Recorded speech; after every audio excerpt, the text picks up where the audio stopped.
Minsan, during our ride, nasisiraan tayo sa daan at hindi natin may iwasan na nasa madilim tayong lugar. Or kahit sa bahay nyo na lang, hindi maayos yung ilaw or hindi focus yung ilaw sa kung saan ka man nagkukumpuni. As a siklista, majority naman sa atin meron ng bike headlights.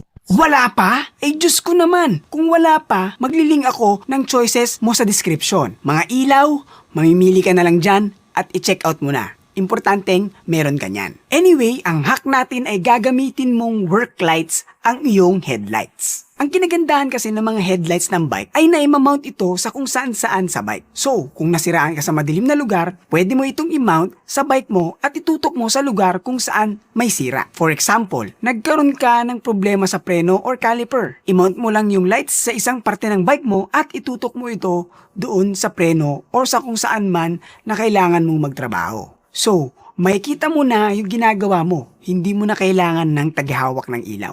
Lalo na kung solo ride ka, wala ka talagang choice. So, okay na hack yan. Kasi sa totoo lang, mahirap talagang magtrabaho sa dilim. Try mong pumartida. Magkumpuni ka ng nakapikit.